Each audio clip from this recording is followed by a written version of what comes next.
Well, to uh, welcome to the stream tonight. Hello, I just had a blank moment. Then, how are we all today? So I apologise for missing last night, but instead of finishing one assignment, I finished two, and I submitted them both early. I know, shock horror. So yeah, I managed to get two assignments done. There's another 4 to go. I've got 5 weeks. 4 assignments to go. So anyway, good. So I hope you're all doing well. So we're going to look at the latest on Cleo Smith. There has been some news through that. You want to look at a summary of what happened in ICAC last week.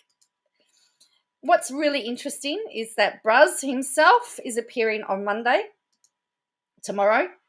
The Rust director has come out and spoken about the shooting that occurred on the set. We've got there's also another story where the crew actually had concerns about the prop gun before shooting stopped. Then we've had a bit of a barney between the Nationals Party and the Liberals over energy targets, net zero emissions. Apparently they've come to an agreement because the Nats were going to tell the LIBS where to go. I wish they had done that. And we've got an update in the filings submitted in the Barilaro Shanks case. There's some movement as far as documents are concerned. So we're going to have a look at the document file. And to round off the night, courtesy of Llama Girl, we're going to look at some videos. She's only posted 4 videos. And from what I can work out, they will be enough. I don't know how long the live was, but from what I've seen, and what I can tell you, oh no, she's posting more, is that Instagram live now doesn't exist. So you've got to wonder, what did she say in that for her to delete it? Well, we're going to go through that tonight. So we've got a bit to go through. So, and I have my first day of training tomorrow for my new job, and then I go and do, I got that tomorrow till 4 o'clock, and then Tuesday morning I'm working at the other job. Then Wednesday I'm working at the new job, and then Thursday night at midnight, which is Friday morning, I actually start. So I get Thursday night, a Thursday, Friday, and then Friday, Saturday, and that's the first 2 days of my new job. So it's going to be interesting. So Rufus says he better get used to sitting in high khaki. I was actually hearing today that Perrottet might actually get called in because he was the treasurer that signed off at the end of the day when it finally went through. Gladys was the premier. He was the treasurer. He ultimately signed, or his signature appears on the. So he might actually have to get. He might get called in. So, I'm yawning. Why am I yawning? I had an afternoon nap and everything because I didn't want to yawn. I didn't want to be tired for tonight. So let's start off the night with ICAC. So I've taken the ABC's coverage of this because I just love the heading. Look at this heading. ICAC has taken us inside the sausage factory of grant funding. There's no shortage of fingers in this mince. Don't you just love that heading? It's like fingers in the pie.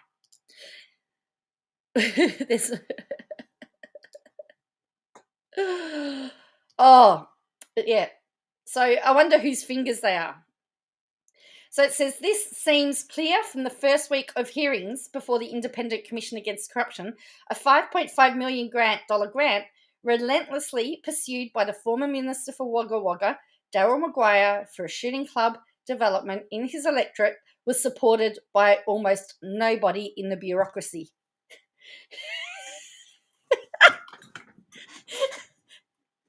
Yes, nobody. Almost nobody in the bureaucracy. Guess who agreed to it? Heirs. So here we go. Day after day, ICAC has heard evidence about how unusual this grant process was. and at how many junctures it should have failed. Michael Toohey, a senior official in the New South Wales Office of Sport, didn't support it. Nigel Blunden, then Premier Mike Baird's Director of Strategy, didn't support it. Treasury officials didn't support it. It didn't follow the usual procedure or fit the typical time frame for getting a grant submission to the Expenditure Review Committee. Hello, Bruz. It was taken off the ERC agenda and put back on. As Mr. Toohey told the inquiry, the proposal didn't stack up. He said that at one point it was suggested the proposed facilities would host the Invictus Games. There was one problem. There is no shooting event for the Invictus Games, and the Games were already slated for Sydney. No way! Did they really try to do that?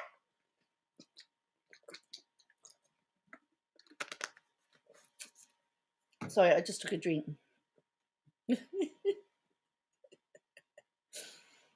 However, the funding still got up. The ICAC's inquiry is hearing if then Treasurer Gladys Berejiklian was integral in shepherding this grant through and whether her support influenced public officials at key moments. Hello. We're just talking about, we're just reviewing ICAC for last week. So to say that nobody supported it, but yet it still got through. Miss Berejiklian has not appeared yet, but there are fleeting references to her in documents admitted to the inquiry.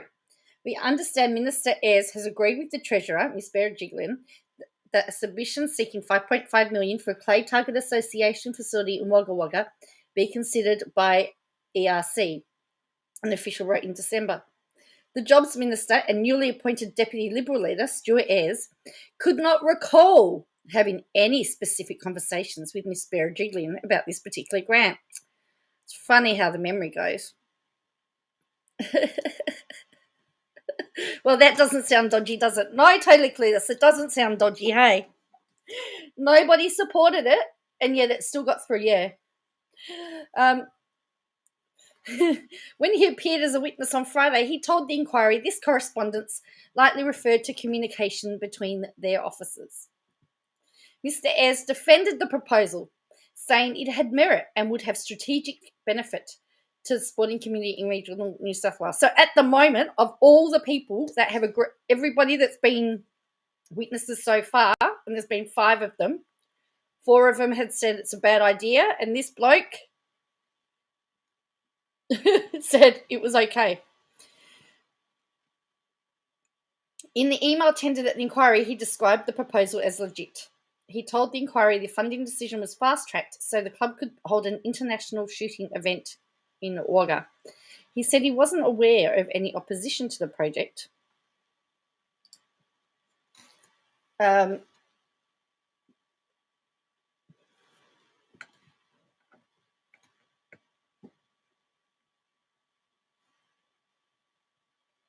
He said he wasn't aware of any opposition to the project from the bureaucracy.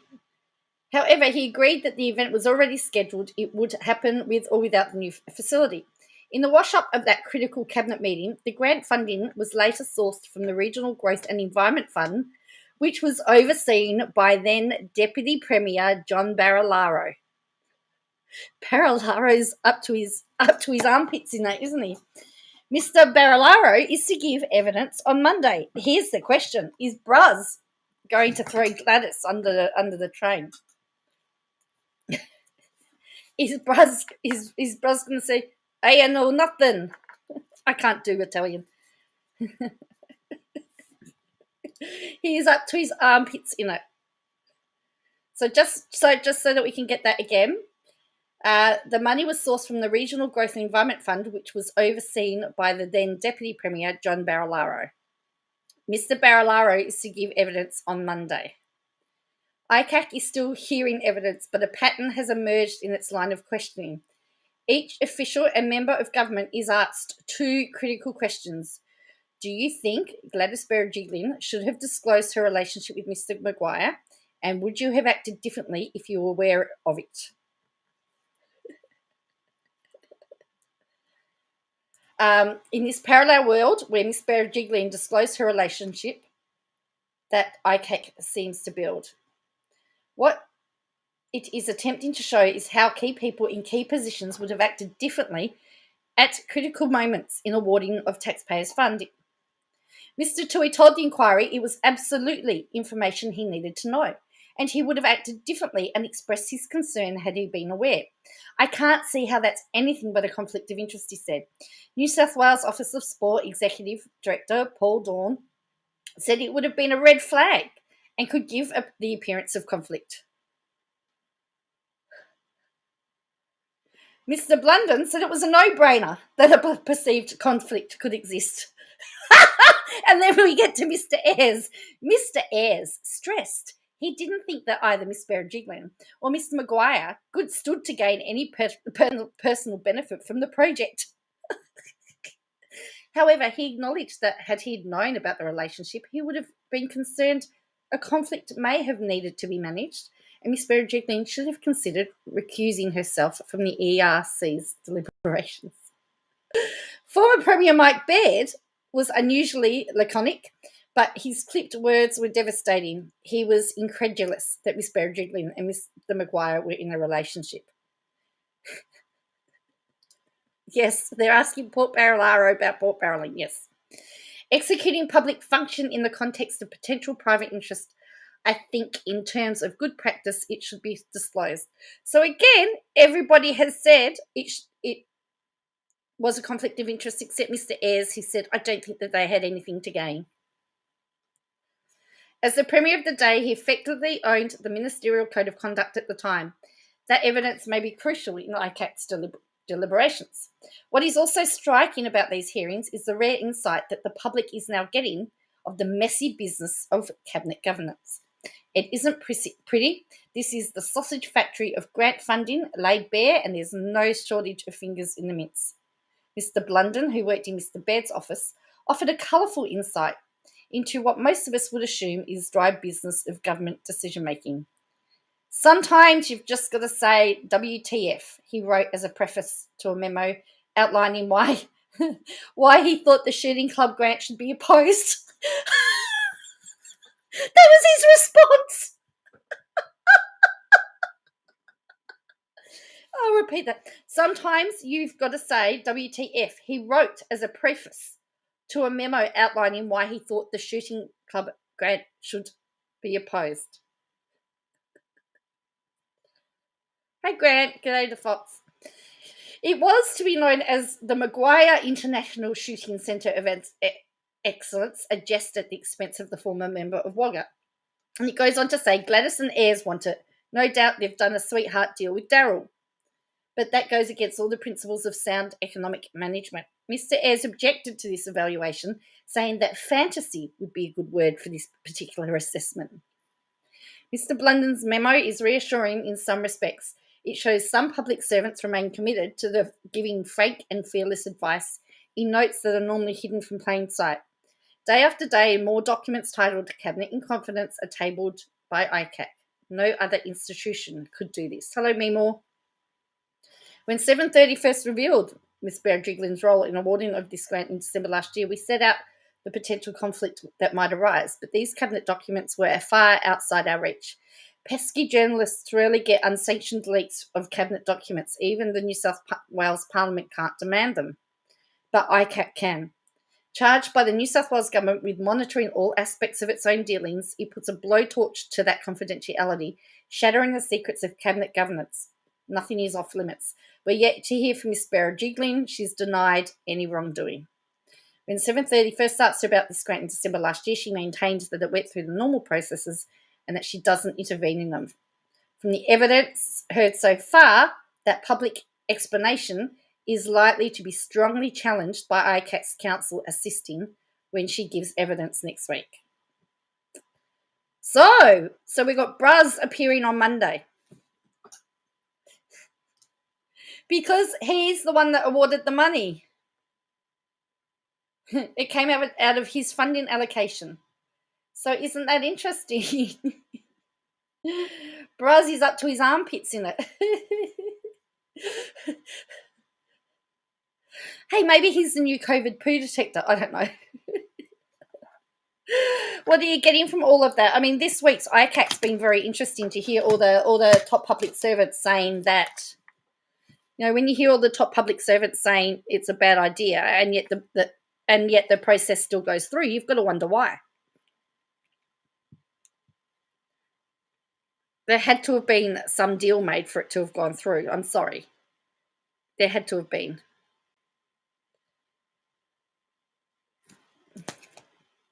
So, all right.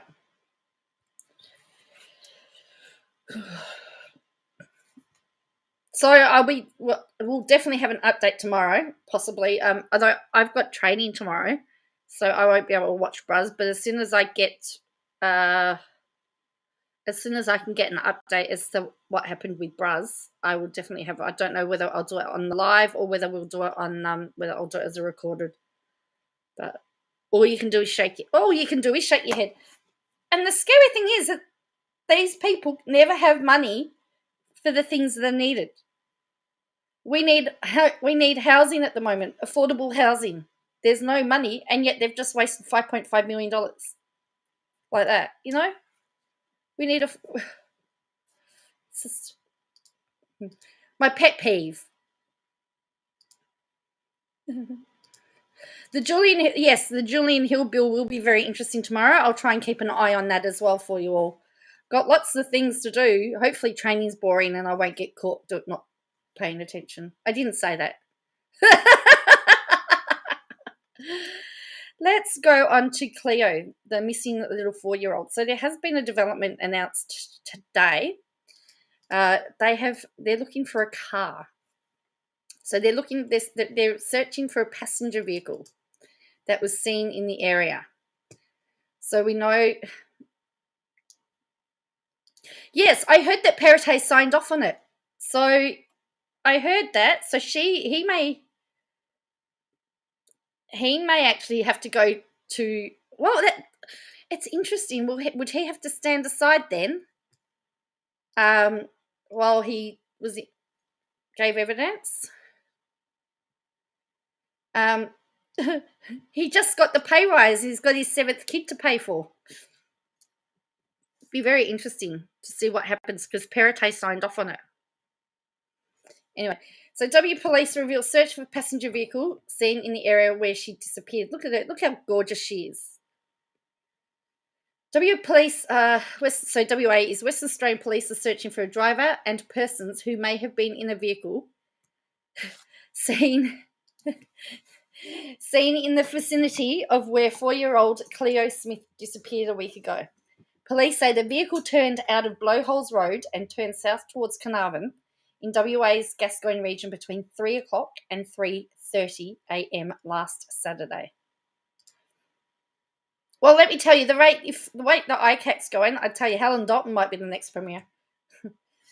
Police say witnesses have described the car as a passenger vehicle and they would like the driver to come forward. We would like to know who they are and what they were doing, Detective Superintendent Rod Wild said. At an earlier press conference, WA Police Commissioner Chris Dawson urged anyone with information about Cleo to contact police. And I've put the website for Crime Stoppers in the description box because I know, for example, for you people overseas, you might be talking to somebody, I don't know, and they might say something and, you just don't know who you're going to talk to and what people might say. But it's a link where you can, if you're overseas, you can just fill it in. And so I'll put the link there for Crime Stoppers. If you go to the link, it will give you the number that you can call and you can fill in any information online. So if you've got any information, please speak to Crime Stoppers. If you know or you suspect someone you think their behaviour has changed since the weekend, then bring that information forward. That's the sort of information that may crack this case open. So they've got the $1 million reward. We do believe that somebody knows something. Cleo simply just can't disappear from a tent without a third party, another person or persons knowing, Commissioner Dawson said.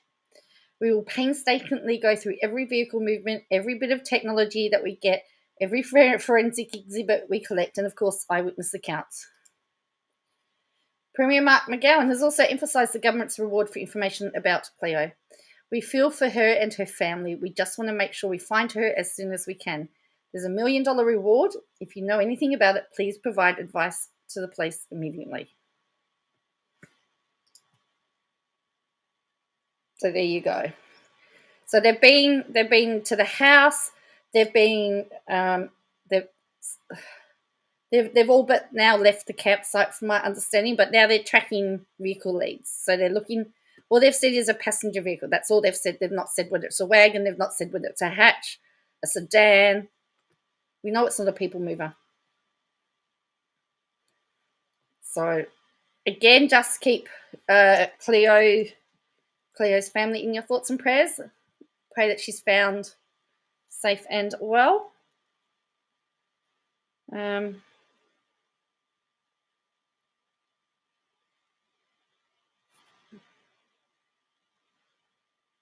Okay, so the Rust director. So we know that there was the shooting on the Baldwin movie the other day. So the director has come out and spoken.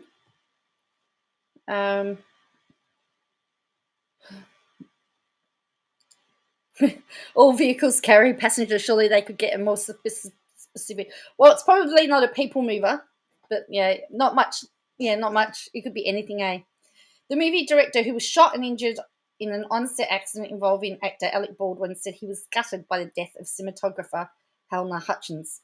Joel Souza, who was hit in the shoulder when Baldwin discharged a prop gun containing live rounds, broke his silence as the investigation entered its third day, with multiple questions over how the mistake happened. Souza did not give details of the accident or his injuries, but said he was humbled and grateful by the outpouring of affection we have received from our filmmaking community, the people of Santa Fe, and the hundreds of strangers who have reached out. Supervisor Mamie Mitchell said she was standing next to Miss Hutchins when she was hit.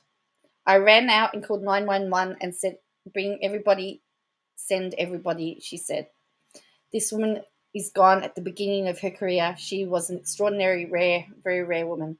A recording of Miss Mitchell's 911 call was released by Santa Fe County Regional Emergency Communication Center. We had 2 people accidentally shot on a movie set by a prop gun. Miss Mitchell told dispatchers, "We were rehearsing and it went off and I ran out. We all ran out." The dispatcher asked if the gun was loaded with real bullets. "I cannot tell you. We have 2 injuries," she said. And this expletive assistant director that yelled at me at lunch asking about revisions, he's supposed to check the guns. He's responsible for what happens on the set. The gun Alec Baldwin used was one of the 3 that film armourer Hannah Gutierrez Reed put on a car outside the building where a scene was being rehearsed, court records reveal. Miss Gutierrez Reed removed a shell casing from the gun after shooting and turned the weapon over to police.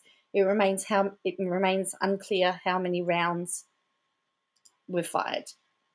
The Los Angeles Times reported Mr. Baldwin's stunt double accidentally fired 2 live rounds after being told the gun didn't have any ammunition just 5 days before the fatal shooting. In a text message reviewed by the newspaper, a crew member told a unit production manager, "We've now had 3 accidental discharges. This is super unsafe." The paper also reported at least 2 earlier accidental gun discharges, citing 3 former crew members. This is a bit concerning. On Friday, a Santa Fe judge approved a warrant for the sheriff's office to seize firearms, clothing, cameras, videotapes, and ammunitions from the Bonanza Creek Ranch outside Santa Fe, where Baldwin was filming a low-budget Western movie. Rust. Security guards were posted at road leading to the ranch on Saturday. According to an affidavit filed by the sheriff's office detective, Baldwin was handed what he believed was a safe or cold prop gun during a rehearsal on Thursday, but it contained live rounds when it was fired. No charges have been filed in the case. Ms. Gutierrez Reed, 24, revealed on a podcast that she learnt the job from her father, legendary Hollywood firearms expert Sal Reed, but only recently worked on her first film as head armourer. She could not be reached for comment. So the International Cinematographers Guild planned to hold a candlelight vigil for Hutchins 42 on Saturday evening in Albuquerque, about 64 kilometres from the ranch. Second vigil was scheduled in Los Angeles on Sunday. Hutchins' husband, Matt Hutchins, shared his grief in a post on Twitter. Hannah inspired us all with her passion and vision, and her legacy is too meaningful to encapsulate in words. Our loss is enormous. The American Film Institute also set up a scholarship fund for female cinematographers in Hutchins' honour. Baldwin, 63, known for his TV roles in TV comedy 30 Rock and his Saturday Night Live impersonations of a former US President Donald Trump, said he was shocked and heartbroken at Hutchins' death and was fully cooperating with the police. According to several media reports, members of the Rust crew walked off the job prior to Thursday shooting, citing concerns about safety. We cited everything from lack of payment for 3 weeks, taking our hotels away despite asking for them in our deals, lack of COVID safety, and on top of that, poor gun safety, poor unset safety, period, one camera crew member wrote on Facebook. In a statement on Friday, Rust Movie Productions said it was investigating the incident. Though we were not made aware of any official complaints concerning weapon or prop safety on set, we will be conducting an internal review of our procedures while production is shot down, the company said. So that's aerial footage of that. So it looks like there has been some complaints made. That's what it seems like. So this is this is The Guardian. So The Guardian's also put here that the crew on Baldwin's film raised prop guns concern before the shooting. Text messages warning of super unsafe conditions, and the camera crew. So again, it says the claim follows news that 6 hours before firing of the shot that killed cinematographer Hannah Hutchins, half a dozen camera crew walked off the set, protesting the working environment on the low-budget film. Complaints ranged from long hours, delayed paychecks, 50-mile daily commute to accommodation in Albuquerque. So it looks like they've had all these accidental discharges. So it's really interesting. It says the film's head armourer, Hannah, had expressed doubts about her level of experience. On a podcast recorded a month ago, she said she'd almost turned down her last job because I wasn't sure if I was ready.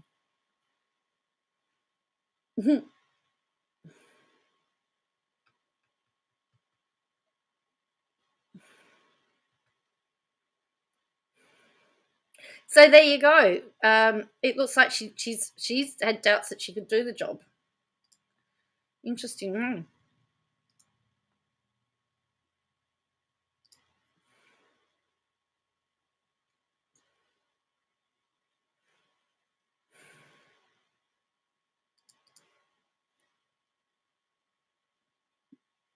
All right. So it looks like it's just a tragic. I mean, if they had several accidental.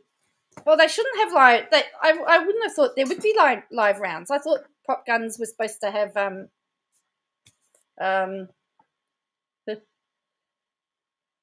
they shouldn't have, I would have thought that they wouldn't be. They'd be using blanks. That's what I would have thought anyway.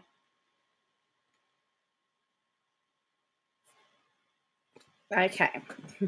You have a quip that would make no. Yeah, negligence. Well, someone's going to have to be made responsible. So there has been this. So we know, well, for those of you that are overseas, the federal government is made up of a coalition government of the Liberal Party and the National Party. So it's called the LNP, the Liberal National Party. And there has been this thing over net zero target. And essentially, the Nationals had said that they were prepared to quit the coalition, which would have made it very interesting, over this issue. So the Nationals have agreed to sign up to a net zero emissions target by 2050, despite the opposition of leader Barnaby Joyce in exchange for a regional transition package and extra cabinet position. So he wants an extra position on cabinet and a regional transition package for his vote.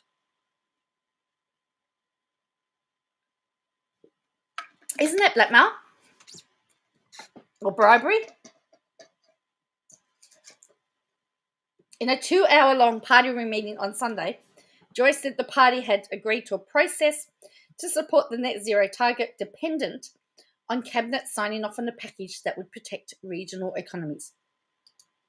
While details of the package are yet to be made public, it is understood to include a new regional future fund and an extra cabinet position that is expected to go to Resources Minister Keith Pitt, who was dumped after Joyce became leader. Oh, extortion, that's it. The Nationals MP George Christensen, who had repeatedly threatened to shift to the crossbench, told colleagues he would now reconsider his position in the government in protest of the party's position. Christensen attended the meeting remotely wearing a Support Coal t-shirt. So Christensen could jump to the crossbench as well. That would be another one gone. Others who spoke out strongly against the target included Senator Matt Canavan and Wide Bay MP Lou O'Brien. The party's Senate leader, Bridget McKenzie, also spoke out against supporting the deal and suggested Joyce could yet secure more for the party through the cabinet process. Joyce was coy on the details of the package and would not comment on whether he had advocated supporting the deal. Sources present at the meeting said Joyce finished the meeting by telling MPs he did not support it, but acknowledged he was not in the majority. A tally of MPs had 12 in support of the net zero target and 9 opposed. Oh, we're seeing that.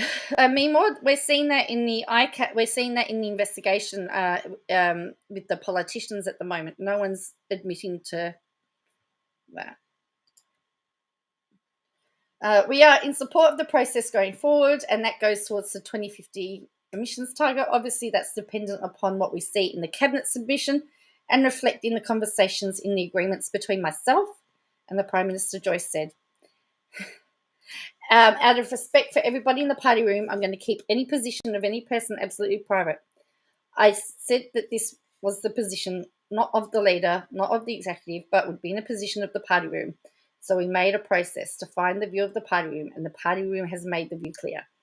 He said the easy decision would have been to reject the deal and join other people in screaming and yelling from the sidelines, but this would give the party no influence over policy. The conditions we have negotiated are by reason that we have the capacity to do it in the Nationals. And without a shadow of the doubt, the position regional people are now in is vastly better than they were before we started those negotiations.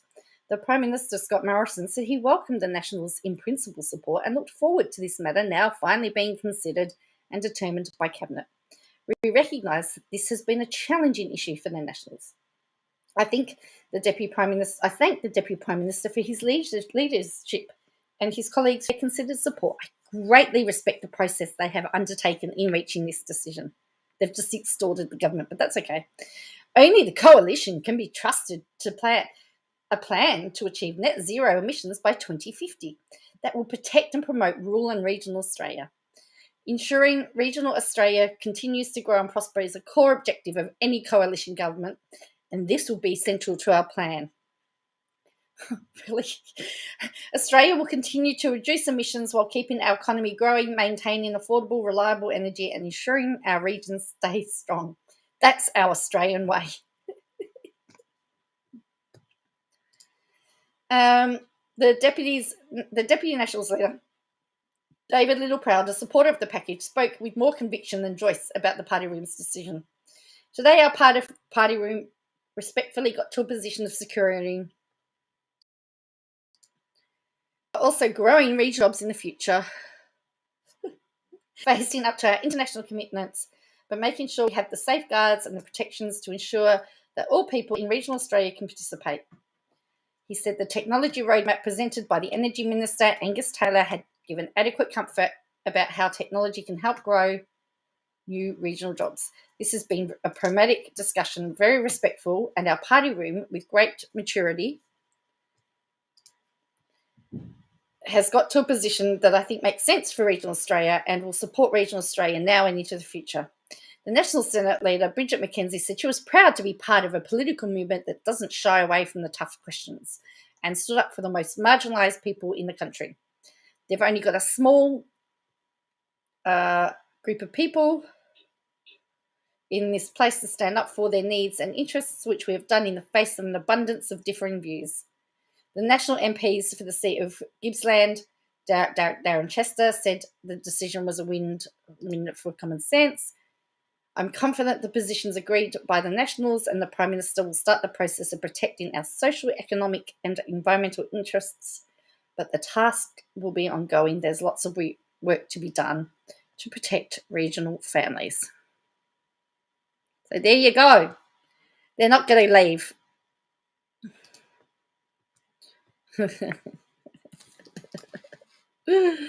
So,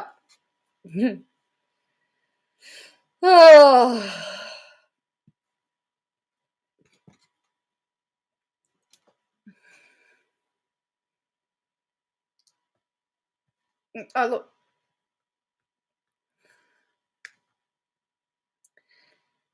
They don't understand economics. Our trading partners keep us financial, those that are left. Mackenzie here, hard question. When is Morrison going to set up federal ICAC? He promised in 2000. The reason why we don't have a federal ICAC is because there'd be no federal politician safe. Let's have a look at the latest in the Shanks Bruz files, because there is some interesting things here. Right, so on the 26th, which is that Wednesday? I think that's Wednesday, isn't it? I should look. Yes, tomorrow's the 25th. Yeah. Oh, no, Tuesday. Well, what? When is the... Oh, where's my diary? It's right here. It's in my diary. Let me open up my diary. On Tuesday, Bruz and FJ, Friendly Geordies, do mediation at 10 o'clock. There's a mediation set there. However, on Wednesday, there is listed return of the subpoenas. Now, on the 5th of October, Shakes applied for putting in the subpoena request. They were approved on the 7th. On the 22nd, is that the day was that Friday? I should have checked all of this before I started. On Friday, he put in another subpoena request. Now, my little spidey senses, wondering if this is Bruz's chief of staff. I'm wondering, because remember, this is Friday after his other hearing. So on the 27th of October, all of these subpoenas, all the information requested by the subpoenas will need to be filed. And then on the 5th of November, they've got the case management hearing. Now, I'm making a very big assumption here that mediation on Tuesday will fail. Is there anybody here? All right, put a 1 if you think Bruz is going to successfully mediate. Put a 2 if you think Shanks is going to tell him where to stick it. Let's make this interactive. 1, Bruz gets the mediation. 2, Shanks tells him where to stick it. That's not a big assumption. Well, it could be 2. 2, 4, 6. Yeah. Yeah, you reckon Shakes is going to tell him where to stick his mediation? I want to see what's in there. I want to see his subpoenas. I want to know who got subpoenaed, and I want to know what's in there. I reckon there's some juicy stuff in there.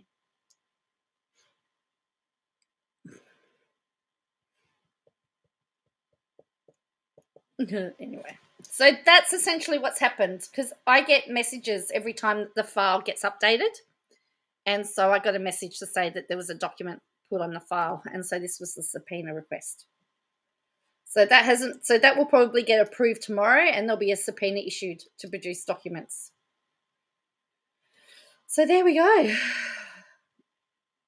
Jordan will tell Bruz to shove it where the sun don't shine. Very brave to have even tried me. Yeah. I don't think you can attend. I don't think you can attend mediation hearings. I'd love to be able to. I'll have to try. I'll have to see if I can. I don't think I can. Maybe I'll tell them I'm a journalist. I'm a journalist.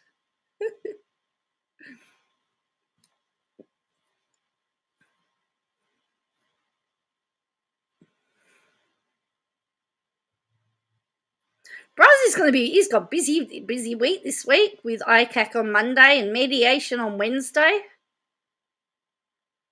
And then I should get a press pass. Shouldn't I? And then I think the following week, because then they've got their first court date. Then they've got the following Friday. Wait on. Where are we? It might help if I have the right month open. So they've got mediation Tuesday. The following Friday, they have, look, the 5th of November, they have their case management hearing.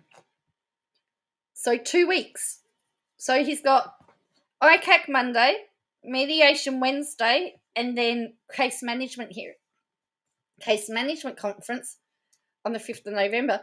I would be asking and requesting for all these dates to be changed because Bruz is no longer a member of Parliament and they don't have to work around the Parliament sitting calendars. Because that is why it's scheduled for March, because I had to fit around Bruz's sitting days. Well, guess what, Bruz? You're no longer a sitting member. So, oops, sorry, I just realised I wasn't sharing it. Here we go. Guess what, Bruz? You're no longer a sitting member. You might be a sitting duck, but you're not a sitting member.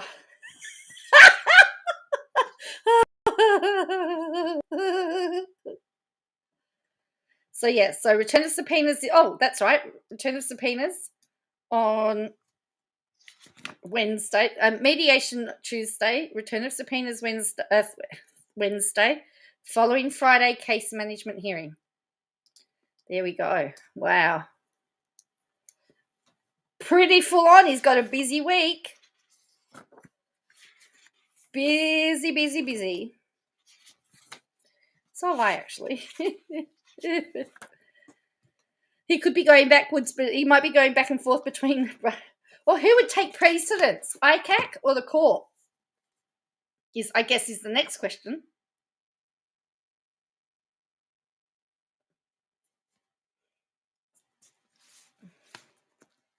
Who gets precedence?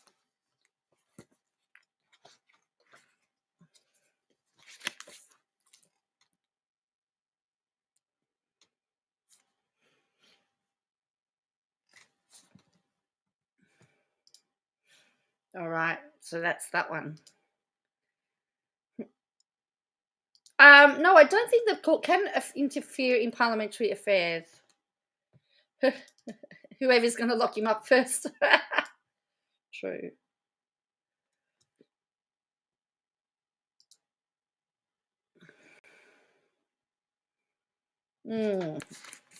So anyway, I didn't really have a lot to do tonight, a lot to talk about tonight. So now we're up to the Katie Joy part of the show. So thanks to Llama Girl. I think she's been adding some extra stuff, I think. So I'm just going to give it another refresh because she did have other stuff posted. Yeah. Right.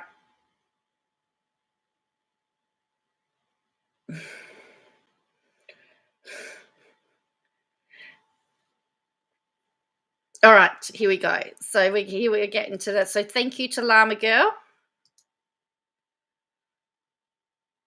Well, if he's got a press pass, then why can't he approach the politicians? Well, I agree with you. Here we go. All right, we ready? Ready for our daily dose, or not daily dose, She just keeps doing these live streams. So let's have a look. That even if they're not in the... Do I have an OnlyFans? No. Why? No.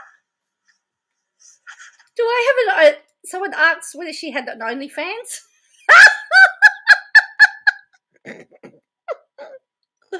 Oh, really? Someone asked whether she had an...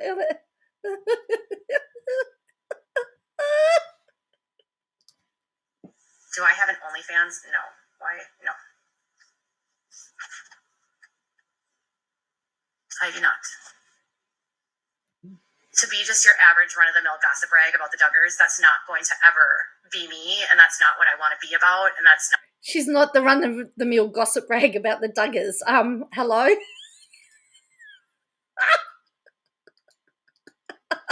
Run-of-the-mill gossip rag about the Duggars, that's not going to ever be me, and that's not what I want to be about, and that's not what I'm interested in. And I want to not only help people that are from the IBLP, but understand that, like, there's a lot of people around them that even if they're not in the IBLP, they're still in some form of patriarchal control.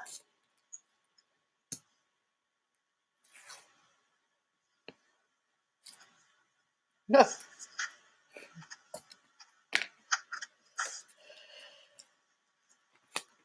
So that's... yeah, I hid them, Iowa girl. Hi, Cal. You've just missed the part where KJ said she doesn't have OnlyFans. Aren't you disappointed by that? I don't even know what that was about.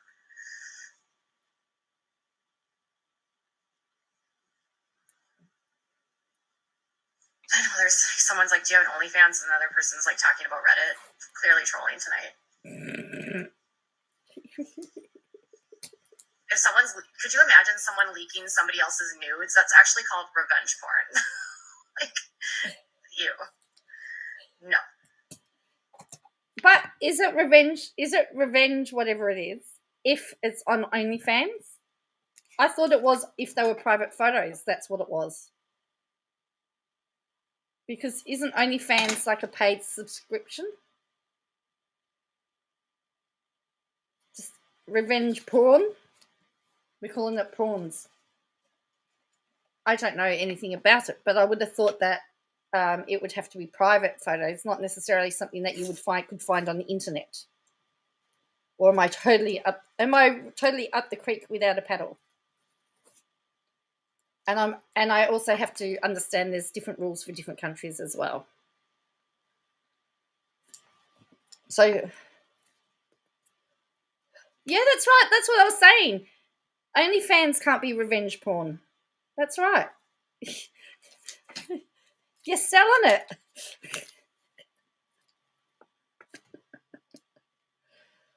Leaking somebody else's nudes, that's actually called revenge porn. Like, you. No.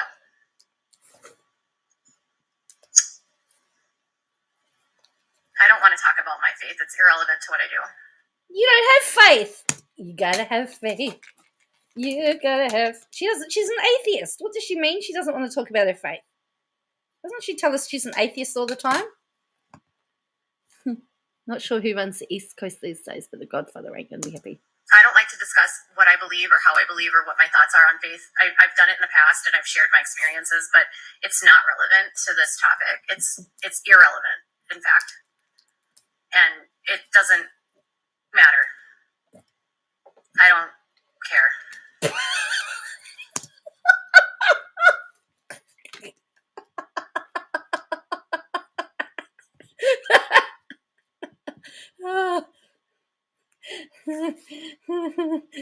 I just love it.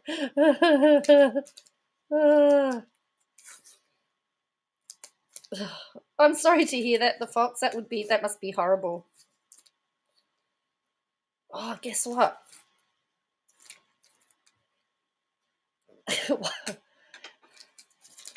Guess who's had their heart broken? And it's not me. Anyway, I'm not saying anything. Be honest.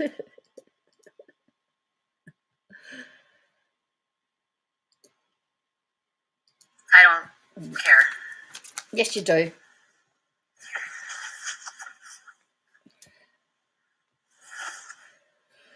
Do you like this?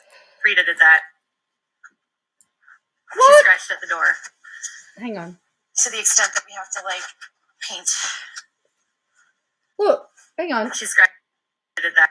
Frida did that. Look Frida. at that. Look at that. Have a look at that. No, if you've been following my little story, Andrew, you would know. But yes. Look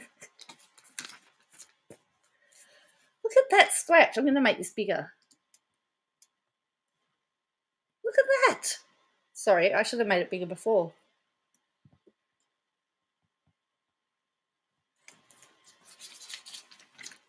She has been accused of stealing people's stories. Yes, I've seen someone. You missed 2 streams in a week. Yes, and they're probably the ones where I talked about getting dumped and all that sort of stuff. When I talked about that, well, the person that dumped me just got dumped. So anyway, as predicted. Anyway, alrighty. So let's go back. Let's look. She talks. Look at that scratch. That is a huge scratch. Do you like this? Frida did that. She scratched at the door.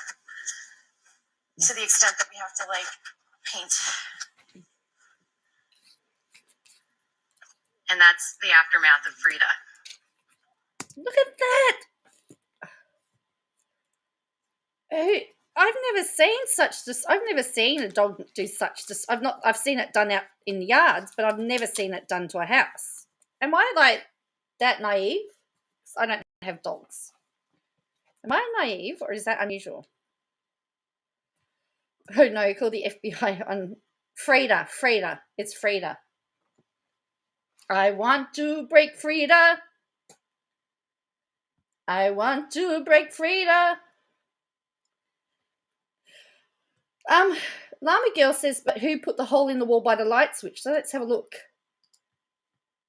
I must have missed it. Do you like this? Oh, yeah, look.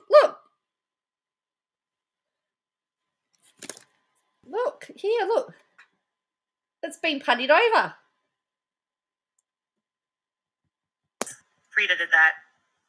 It's been puttied. She scratched at the door. Oh. To the extent that we have to, like, paint. Why are you smiling about it?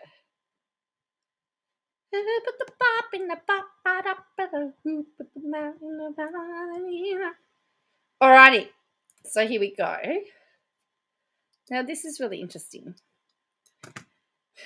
It says she has to say she spent $500 at Target like it's nothing. Why didn't she have all those basic things like a loo brush? Question in the UK, Lego has no S in it, but she calls it Legos. Why is it called that in the US? Secondly, she bought what she wanted, not to what she wanted to do, not what Ron chose. Now you're going to hear her talk about him having no fine motor skills, and so he can't use the small Lego. Now in Australia, we have Duplo, which you would give to 1 or 2 year olds that have that don't have fine motor skills, and they're bigger and they're easier for them to deal with. She didn't buy Duplo; she bought Lego. Watch. Do you ever go to Target? Hold on, let me show you. Do you ever go to Target and you're like, I thought she didn't leave the house. I'm going to go for one thing, and then you leave and your cart is like that? Do you literally ever go to Target and you're like, I'm going to go for one thing, and then you leave Target, and this is what your cart looks like, and you're like, oh, I need new silverware, I need new rugs, I need new kitchen towels, I need measuring cups, I need wooden spoons and spatulas, and I needed, like, I got food. And it was like, oh, I went to Target for one thing and $500 later, you guys. I don't go shopping very much, but I've never spent $500 at Target. Well, not in one sitting like that. In fact, I very rarely have. I very rarely would have $500 in my bank account. So there you go. Oh dear. It was like, all these little things that we've needed forever that I just, like a mat, like a mat for our front door, toilet wands to clean our toilets, you know? What? She said she hasn't got... Well, if you don't have visitors, you don't need a front door mat, right? Did she say that they needed toilet things to clean their toilets? They've never had them. Is that what she said? Front door, toilet wands to clean our toilets, you know, basic things. New dish towels, new silverware. I have been wanting new silverware for years. And today was the day I needed to buy it. And then I was like, I was in the boys section, and I was like, oh, he needs some t-shirts. Oh, we need new boxers. Oh, he also needs socks. Then I was over in the kids section, and I was like, I want to do Legos with him today. Legos? Legos? Is it Legos or is it Lego? We call it Lego here. $500 would feed me for 2 months, and well, US dollar maybe 2.5. She needs a mat for the FBI visits.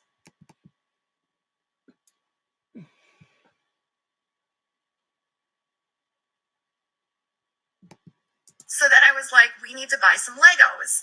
So then I bought a Lego set, and I built the Lego set for him. So she bought it, and then she had to build it for him because he can't do it himself because the pieces are too small. Well, why didn't you buy him Duplo? Then I was like, oh, I want to do puzzles with him today. So I bought him some puzzles. That was me today. I bought him Play-Doh because I wanted to do Play-Doh. Yeah, so we built Legos and we did puzzles. Legos. Lego pasta, isn't it? It was fun. I'm not the kind of mom that can just like sit there. I have to do something with him. So it's like, he does not have the patience to do the Legos. And he watches me do the Legos, and then I build the Legos, and then he talks to me about how I'm building the Legos, and then he sort of like facilitates around the Legos, and he has like fine motor. It would be hard for him to build these Legos, let's just say. Why did you buy it for him if it was hard for him to build? All right. It's not fair. She's dating my husband. Just kidding. He's like way too young for me. Oh. Wild, is that her name? What? Gosh, she must earn a lot. She must do. Yeah. Well, she did hound the Gabby Petito case. She would have made a fortune, a killing from. Well, sorry, I was going to say she would have made a killing, but that's not the right word. But you know what I mean. She would have made a lot of money from it. Unfortunately. Wild, is that her name? Olivia Wilde? I don't know. She's dating Harry Styles now. It's not fair. She's dating my husband. Just kidding. He's like way too young for me. Dude, is Jason Sudeikis wearing a velvet suit? He's wearing a velvet suit.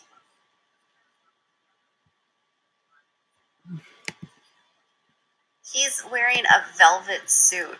I've never seen this before. What is it, the 1970s? Velvet suits? I didn't know, or is that corduroy? Oh my God, it's corduroy. He's wearing a corduroy suit. This is ridiculous. Right. So she doesn't know the difference between corduroy and velvet. I would have thought that you would be able to tell. But corduroy is back in style. That's not corduroy, is it? That looks like velvet.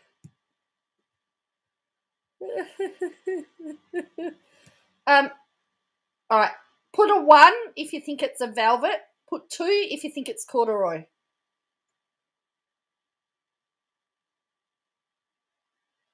We'll do some interactions here. But it's very hard to see from here. But it looks like that would...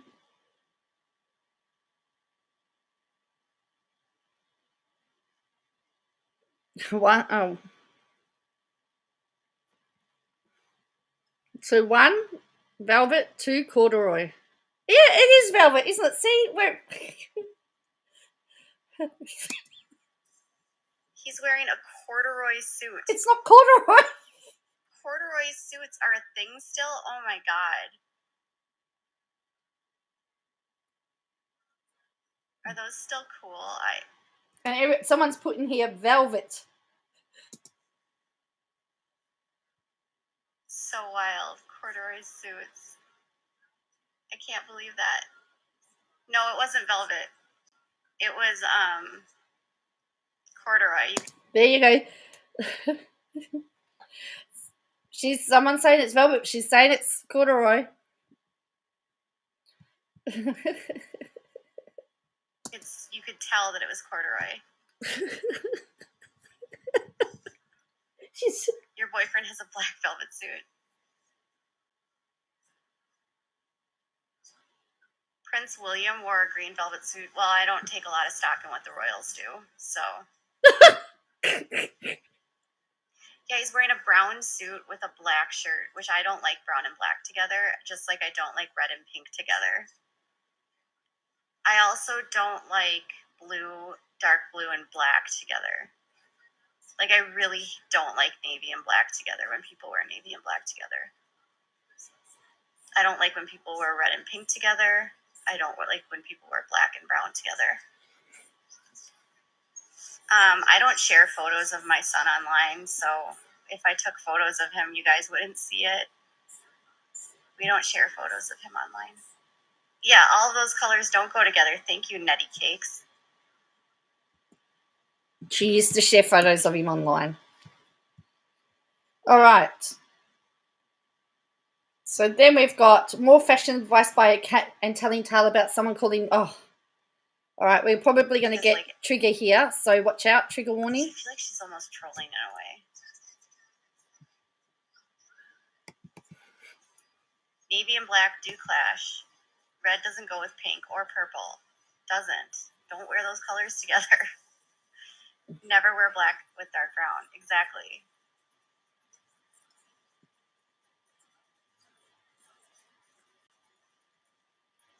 I stopped sharing photos of him when someone sent me a picture of him on a bike and they called him I don't even remember the term. It was a derogatory term for children that are have disabilities. It was really cruel.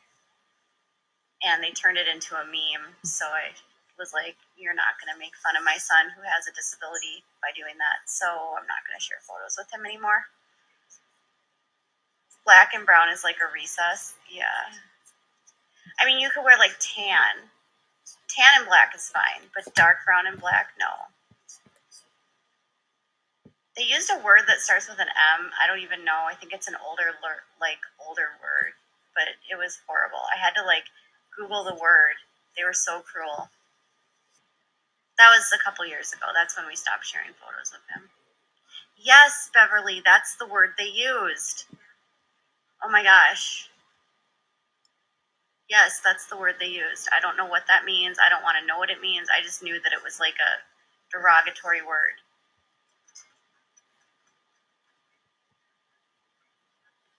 They said it really cruelly too.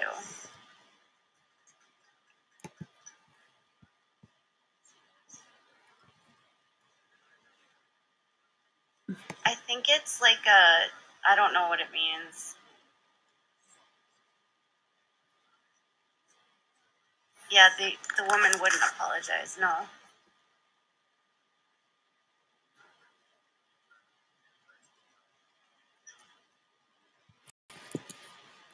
Alrighty. Alrighty, and then we've got here. Use that word. You don't use the R word either. It's also not Down's syndrome. It's Down syndrome, just so you guys know.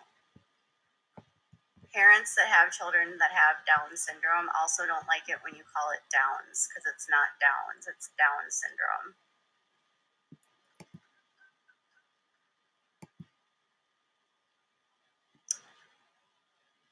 It's just I think it's either an extra or a missing chromosome. I can't remember what it is. Yeah, I mean, I've gotten stuff from people calling him the R word too. Don't call kids with disabilities those names.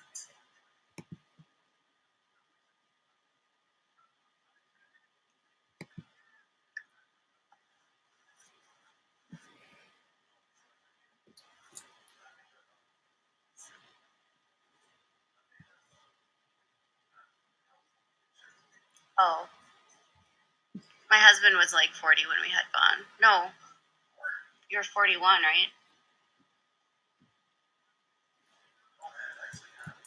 You can't be because He was it's 41 just when we had Vaughn. really. We are Oh, done yes. having kids. Oh yeah, that'd be right. They're done having kids. Okay. Do you guys ever keep up on like YouTube drama? Do you ever keep up on YouTube drama? It's like my guilty pleasure. I don't cover YouTube drama, but I definitely pay attention to YouTube drama. It's like literally my guilty pleasure. Lately, I have been watching Petty Page. I don't know why. I didn't really like her content for the longest time, but like lately she's been making videos and she's not doing like popular takes on things. And I've actually been agreeing with her takes on certain topics. She did a live stream last week where she had like a bunch of people call in, and it was like people that like she doesn't like. Anyway, he doesn't watch YouTube drama. Sure. I'm like, wow, y'all, like, she left the internet like months ago and people are still talking about her. This is amazing to me. They're still like creating like narratives about her. I'm like, people are still talking about Creepshow Art like she's got something new to add to the conversation. And I'm like, dude, she's been gone for so long now. She totally stalked Emily Artful and she's kind of like ridiculous, but yeah.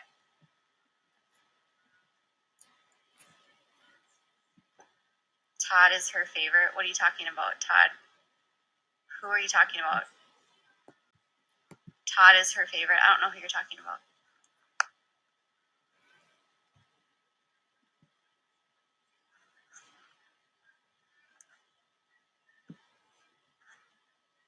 Look at their face. Todd is whose favorite?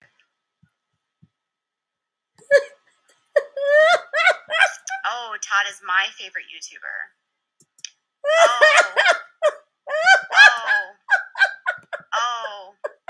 Oh, Todd is my favorite YouTuber. Oh, Todd is my favorite YouTuber. Oh.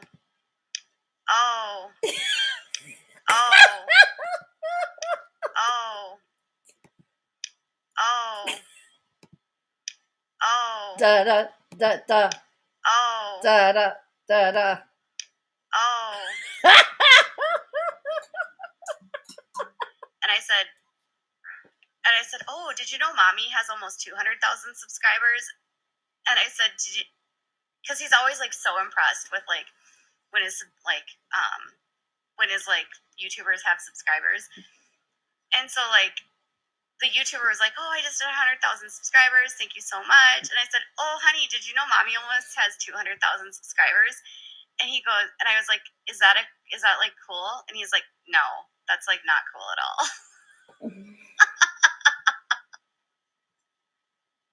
He was not impressed. Neither are we. That's funny. No, Mom. Not impressed. No, Mom. That's funny. No, Mom. No, Mom. No, Mom. Hey, we can have the Katie Joe remix. No, Mom. Not impressed. He'll like listen to my streams when like I'm on sometimes when my husband's moderating and stuff. Really? He's allowed to listen to it? Some of that stuff. Oh, that. No way. If he's had enough of me downstairs, like during the weekends, he'll be like, Mommy, can you go upstairs and do a stream?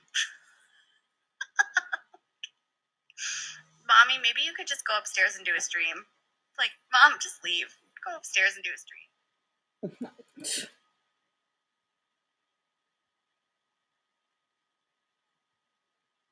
even set up though.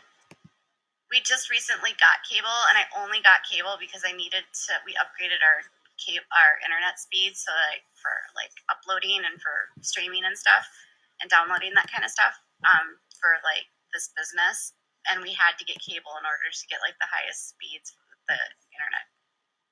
I haven't seen my subscriber Holly in a while. She had the cutest little girl. She was like 3. It was like last year, and her daughter would go into the bedroom and turn on YouTube to my channel and like get her blankie and like watch on the floor with her blankie. And then at nighttime, Holly would be like putting her daughter to bed, and she would send me these videos, and her daughter would be like, I want to know if Katie's okay. I want to talk to Katie. Is Katie okay? I want to say goodnight to Katie. I'm like, oh, that is so sweet. Some company that represents Bailey reached out to me a couple weeks ago. I haven't heard from them. Good night. I know I'm not very exciting, so people are like, oh, you're so boring. You have nothing to add tonight, Katie. There's this company called Jelly something, I don't even know. Some company that helped her grow her channel. They're trying to like push, they're like asking me about stuff. And I just said, I don't know. I'm really reluctant with that kind of stuff. I like to control my own life. It's boring. I'm just tired. Now I'm leaving. LOL. These are not my real lashes. You guys, look at these. Hold on. I found these new filters. Where are they? Oh, the filter went away.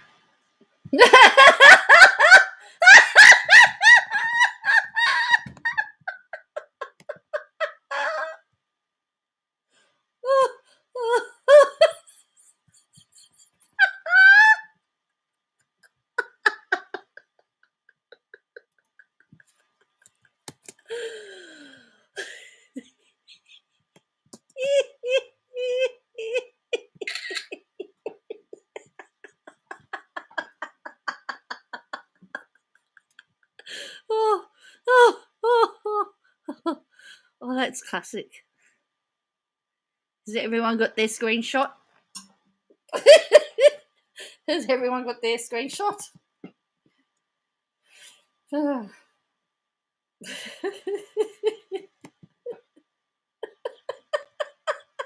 Thanks, guy.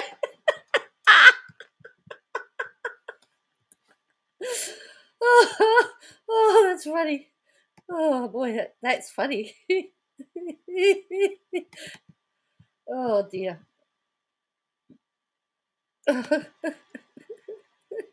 Trying to talk about the filters, hey? Oh, she's added some more. Okay. All right, here we go. Tom reaches for the filter. Just normal me. This is just like a bronzer one. It just makes me have looks like I have foundation on. It doesn't. Which is what I like. This one is just like a sun-kissed one where it looks like I got a tan. See, right here and here.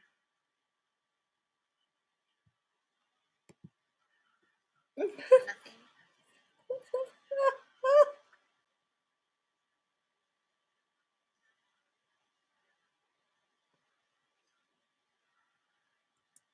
Oh.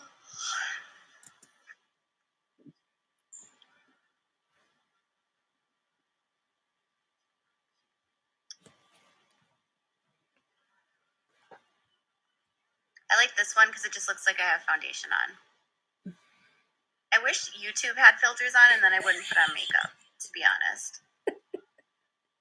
But I don't use any filters on YouTube at all. I just use a ring light and makeup. There's no filters on YouTube. Oh, man, I'm tired. You guys, I saw that New Kids on the Block is on tour, and I just need to tell you something. Oh, no. They're, like, not that... they're pretty lame on stage. Like, they can barely dance. They're, like... But Jordan Knight can still sing. I was pretty impressed. Donnie Wahlberg cannot sing. And I was like, these guys look like old. I was shocked. Shocked. I like how people who weren't even talking are saying goodnight. Like, they have to announce their exit. Like, dude, we get it. You're so bored. You're so bored by what I'm talking about. Nobody's trying to make you excited here. What? All right, so don't announce your... because apparently, you know, you're in a chat, and of course, you know, you're talking to people. I don't know whether she is or not. I really don't know. All right. All right, so she said she had to edit the live. She took some of the clips out. It's the most boring live ever. So that's why she's actually Llama Girl's actually edited it all for us. How many years are you gonna make the same movies about westerns? It was like this tiny period of our time, and yet they make westerns all of the time. Like, you guys, every western movie is so boring. They're all the same, and it's like, why do we make the same western movie?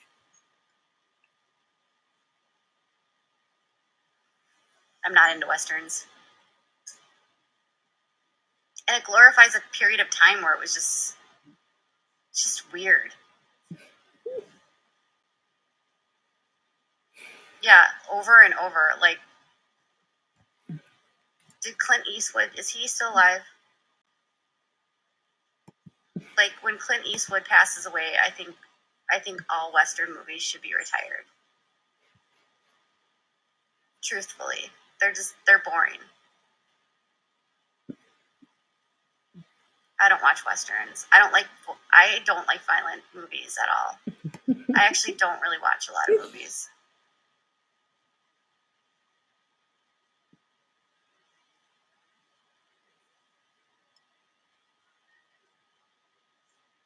I don't know. Clint Eastwood, he's like got to be in his 90s, isn't he? He's really old.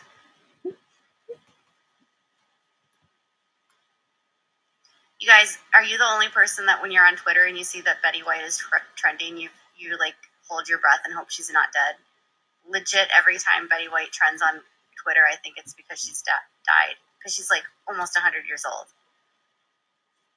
Every time Betty White trends, I get freaked out. She's the only Golden Girl left. All the Golden Girls are dead. Oh, boy. All right. So that is our Katie Joy. Afraid I had to really edit the live last night to some clips. It was the slowest and most boring live ever, so it took a lot out of it. I lost brain cells listening. Even speeding it up was excruciating. Yeah, so he's 91. So anyway, so thank you to Llama Girl for those clips. Very helpful. So on that note, before we lose any more brain cells, I'm going to call it a night. Thank you all for watching. I may or may not be on tomorrow morning. I do have a 3 a.m. start the next day. So this week I'm working 2 jobs. So I'm navigating 2 jobs and uni this week. I figure you only live once, and I'm going to try and do stuff while I can, and do as much as I can while I can. So thank you all for watching. Make sure you hit the like and subscribe button and all the YouTube things on your way out. Thank you for joining me, and tomorrow sometime we'll give a roundup of Bruz's performance against ICAC. I'm just very disappointed that I actually have to be in a training course, because I tell you what, tomorrow is the day to watch. So I don't know whether you can watch it from overseas, but if you do, ICAC, let me find a link for you. I don't know if I can put a link in it. you might be able to grab it tomorrow, and it would be good if you could get it, and it'd be really good if everybody could watch it. I think that might be inappropriate content. So that's the link for the live stream tomorrow. Live stream. It will be nighttime, I think. So it's a live stream will resume 25th of October at 10 a.m. Australian Eastern Daylight Savings Time. So it's Melbourne time. So if, for example, for those of you overseas and you can't sleep, if you'd like to go to sleep, then you can watch ICAC and see the Bruz get his grilling. Okay, catch you all later. I will catch you again next time. As I said, I'll let you know whether I'll be live or not. But other than that, bye for now and take care of yourselves.